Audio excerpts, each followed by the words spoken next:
요즘 미국에서 한글 배우는 게 유행이잖아요.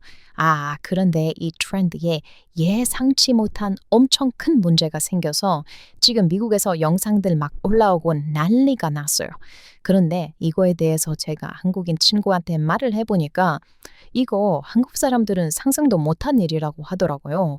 이게 정말 신기해서 당장 이거 영상 만들어서 한국 사람들한테 말해줘야겠다라고 생각해서 급하게 달려왔어요. 여러분, 미국 사람들이 느끼기에 한국어는 쉬울까요? 어려울까요? 정답은 어렵다예요. 그런데 한글은 어떨까요? 한글은 미친 듯이 쉬워요. 보통 일주일이면 거의 다 배울 수 있을 정도로 쉬워요. 그런데 문제가 생겼어요. 알고 보니 한글은 너무 어려웠던 것이죠. 우리 미국인들이 한국어를 배울 때 교과서에 나오는 한국어는 다 이렇게 생겼어요. 특히 유튜브를 보면서 한글 공부를 하는 사람들도 많이 있는데 다 한글 이렇게 생겼잖아요. 이런 거 미국 사람들은 다 읽을 수 있답니다. 그런데 여러분 그거 아셨나요? 한국 사람들이 실제로 쓰는 한글은 완전히 다르게 생겼다는 거예요. 이걸 한국 사람들한테 말하면 대부분의 사람들이 몰라요. 그래서 저는 이게 정말 신기했고 오늘 여러분에게 이 이야기를 좀 해드리려고 합니다. 예를 들면 리을이라는 글자가 있잖아요.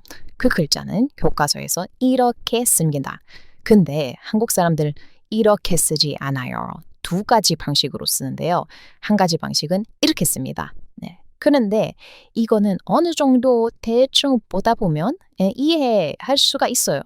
그런데 이렇게 쓰는 사람들도 있거든요.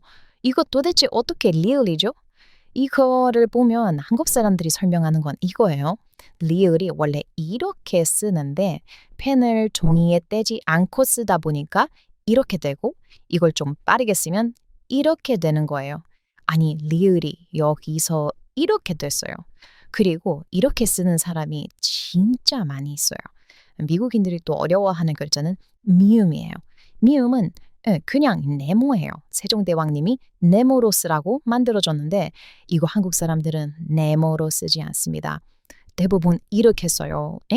이건 네모 아니잖아요. 그런데 한국 사람들 눈에는 이게 네모로 보인다고 해요. 이것도 원래 네모를 이렇게 쓰잖아요. 그런데 이렇게 쓰다 보니까 빠르게 쓰면 이렇게 변하는 거죠. 지읒도 마찬가지인데요. 원래는 이렇게 써야 하는데 이렇게 쓰고 미국 사람들은 이걸 어떻게 외우냐면 영어에 A가 있는데 소문자 A는 이렇게 생겼거든요. 그런데 필기체 지읒은 또 소문자 영어 A랑 비슷하게 생겼어요. 그래서 지읒은 A랑 비슷하게 생겼다. 이렇게 외워요. 시옷도 이렇게 쓰는 사람이 많지 않고 대부분 필기할 때는 이렇게 쓰시죠. 그럼 이건 뭘까요? 여러분들은 뭔지 다 아시겠지만 교과서로만 한글을 배운 외국인들은 이런 글자를 못 외워요. 피읍이죠. 이건. 그런데 외국인들이 보기에는 이런 한글이 있었나? 이런 생각이 많이 들어요. 디귿도 원래는 이렇게 써야 하는데 한국 분들은 대부분 이렇게 쓰시죠. 근데 이게 리을과 비슷하게 보여서 외국인들은 디귿을 이렇게 쓰면 리을로 읽을 확률이 높아요. 그래서 다람쥐 이렇게 쓰면 미국 사람들은 라람쥐라고 읽을 수도 있답니다. 모르셨죠? 그래서 만약에 외국인이 아무리 한국말을 잘 한다고 하더라도 뭔가 글자로 써줄 때는 정자체로 써주면 더 이해하기 쉬우니까 정자체로 써주는 것을 추천합니다. 네. 아무튼 이래서 미국 사람들이 하루 종일 한글을 열심히 배워도 편지지라든가 사람이 직접 쓴 글씨를 읽는 게 정말 어려운 경우가 있어요. 그래서 요즘 미국에서는 한국의 필기체를 배우는 사람이 정말 많습니다. 미국에서도 필기체라는 게 있죠. 요즘 미국에서 필기체는 거의 쓰이지는 않고 있어요. 그런데 한국에서는 필기체가 상당히 중요합니다. 물론 한국에는 필기체라는 개념이 딱히 없어요. 그냥 한글을 잘하면 그리고 자주 쓰다 보면 자연스럽게 저렇게 쓰게 바뀌게 되는 거죠. 그런데 이거는 한글을 처음 배우는 사람들 입장에서는 정말 어려워요. 그래서 외국에는 이런 한글의 변화를 두고 재미있는 콘텐츠를 찍는 사람들이 많아요. 웃기고 신기하죠. 한국 사람들은 한국에 필기체가 없는 줄 아시더라고요. 그래서 이게 정말 신기해서 영상을 만들려고 했어요. 그런데 여기서 끝이 아닙니다. 한국어를 배우는 데 있어서 한글이 쉬운 건 큰 장점이지만 동시에 단점이 되기도 하는데요. 한글이 너무 쉽다 보니 한글만 완전히 다 마스터 해놓고 한글 다 배운 애들이 한글 읽고 다니면서 자기는 한국말 잘한다고 떠벌리고 다니는 게 문제가 생기는데요. 그래서 외국에는 이런 영상이 엄청 많이 있어요. 한글 엄청 잘 읽는 척은 다 해놓고 무슨 뜻인지 물어보면 아무 말 못하거나 도망가는 거죠. 한번 보세요. Sammy, you can read Hangul, right? What does that say? 전통을 전하다. Oh, what does that mean? Ada jamun sweet. Apa artinya?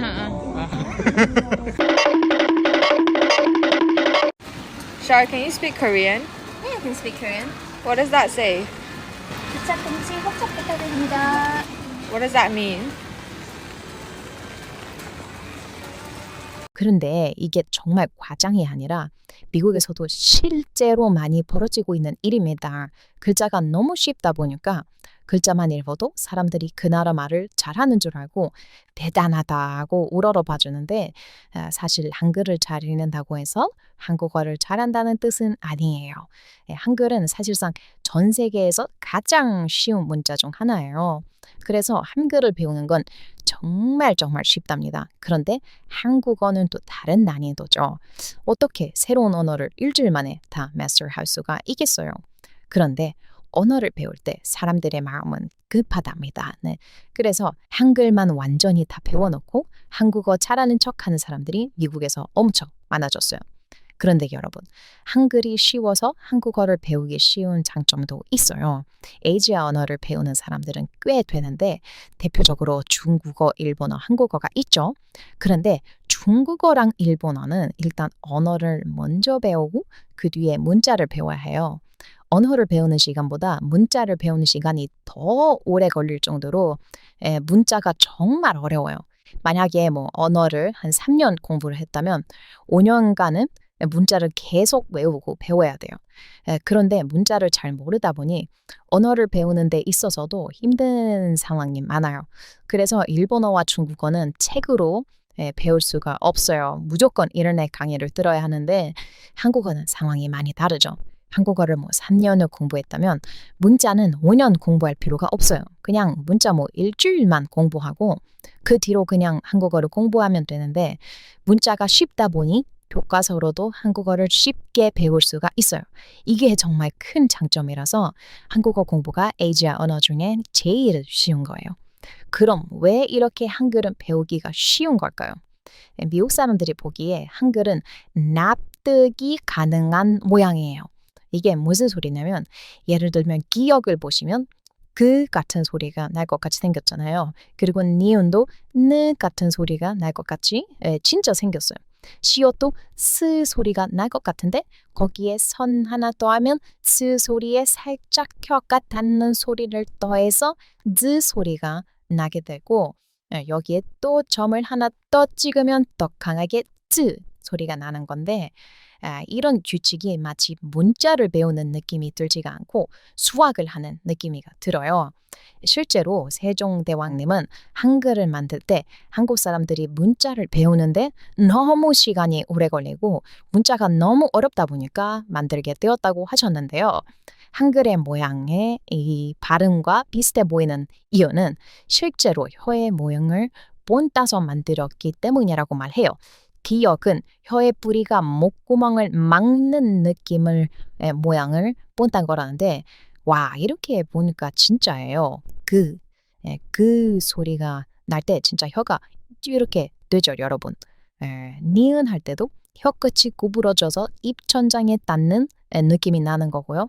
이응은 진짜 제가 개인적으로 생각했을 때 정말 기가 막히게 모양 잘 만들었다고 생각하는 한글이에요. 이응은 그냥 왜 이렇게 생겼는지 설명을 할 필요가 없고 그냥 이건 보자마자 의심의 여지 없이 으 소리가 나는 글자예요. 실제로도 이응은 혀의 모습이 아닌 목구멍의 모습을 따서 만든 글자라고 해요. 이응이 들어갈 때 목구멍이 동그래지기 때문이죠.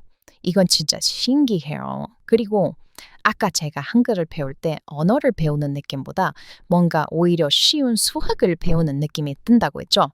모음이 그래요. 세종대왕님이 모음은 음양 철학을 더해서 만든 거라고 하는데요. 어에서 어는 이게 바깥으로 나가면 아가 되고 이거는 이거는 이. 딱 봐도 그런 느낌이 나게 생긴 진짜 과거에는 이 정도의 생물학적 지식이 없었는데도 어떻게 이렇게 만들 수가 있었는지 놀라워요. 과학이 엄청난 나라였죠. 세종대왕님이 조선을 통치하던 당시에는 실제로 한국의 과학이 최고로 발전했던 시기라고 해요. 장영실이라는 사람이 있었다는데 그 사람은 계급 사회이던 조선에서 천민이었던 사람인데 세종대왕님이 천민을 알아보고 과학자로 승급시켜서 많은 발명품을 그때 만들었다고 해요. 심지어 장영실의 측우기는 강수량을 측정하는 기계인데 이게 세계 최초로 강우량을 정량적으로 측정한 기계예요. 그래서 한국을 세계 최초로 강우량을 제대로 측정한 국가라는 타이틀을 안겨주게 되었죠. 이뿐만이 아니라 장영실은 요즘 시대에 있는 알람 시계를 최초로 그 옛날에 만든 사람인데요. 자격루라는 것은 세계 최초 최고의 타종 시스템을 탑재한 기계였어요. 그래서 정확한 어느 시간에 종이 자동으로 울리게 만든 진짜 미친 그런 기계였죠. 그리고 휴대용 해시계라는 것도 만들었다는데 와 이거 진짜 미쳤어요. 조선판 휴대용 스마트워치를 만든 셈이죠. 이거 뭐 여러분들 뭐 다 한국 분들인데 제가 뭐 괜히 한국 분들 가르치려고 하는 것 같아서 쑥스럽기는 한데 이게 사실 미국 사람들이 보기에는 정말 놀랍고 이런 역사를 보는 거를 미국 사람들이 정말 좋아하거든요. 그래서 미국 사람들은 한국에 놀러 가면 박물관을 꼭 갑니다. 조선이 조선판 휴대용 스마트워치 만드는 동안 미국은 뭐 했냐고요? 네, 미국은 그때 생기지도 않았습니다. 네, 뭐 미국 땅에서는 그때 뭐 태양신 섬기고 뭐 그러고 있었다고 해요. 네. 뭐 그렇습니다. 네.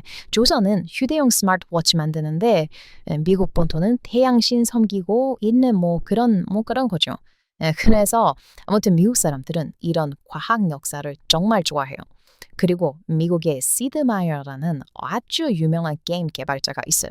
시드 마이어의 문명이라는 게임인데 이건 그냥 단순한 게임이 아니에요. 이게 얼마나 대단한 게임이냐면 여기서 일하던 일개 개발자가 있었는데 이 사람이 지금 구글 딥마인드의 수장이 된 사람이에요. 네, 알파고를 만든 사람이죠.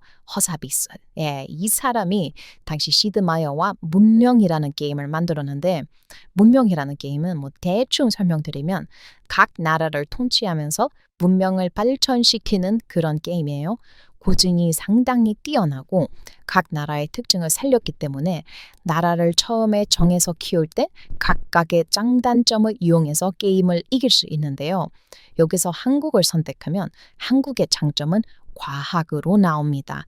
그리고 한국의 메인 캐릭터는 당연히 세종대왕으로 나오고요. 각 나라를 선택하면 나라를 대표하는 사람이 정해지는데 그게 세종대왕님으로 나오고 한국의 특징은 높은 과학기술과 문자기술이라고 나와요. 정말 한국을 제대로 본 거 아닌가요? 미국의 언어학자들은 지금의 K-팝의 인기도 세종대왕의 한글이 아니었다면 불가능했을 거라고 보고 있어요. 왜냐하면 K-팝은 일단 노래잖아요. 노래는 일단 즐겁고 신나야 해요. 그리고 더 중요한 건 내가 따라 부를 수 있어야 하는데 한글이 너무 쉽다 보니까 따라 부르기가 쉬워요. 뭐 예를 들어서 여러분들에게 제가 중국의 어떤 노래를 들려주고 가사를 보여주면 여러분들 이 중국의 노래가 아무리 좋다고 한들 가사를 보고 따라 부를 수 있을까요? 글자를 쭉 보면 이건 따라 부르고 싶은 마음 자체가 들지 않아요. 중국인 분들 계시다면 정말 죄송합니다. 그런데 정말 글자만 봐도 이건 정말 가사를 숙지하기 전에 큰 한숨부터 나옵니다. 그런데 한국 노래들은 그냥 한글 뭐 일주일만 배우면 다 따라 부를 수가 있어요. 실제로 또 미국에서는 한국에 전혀 관심 없는 사람들도 한글을 조금 읽을 수 있는 경우가 있는데 그게 다 쉬운 한글과 K-팝의 인기 때문이에요.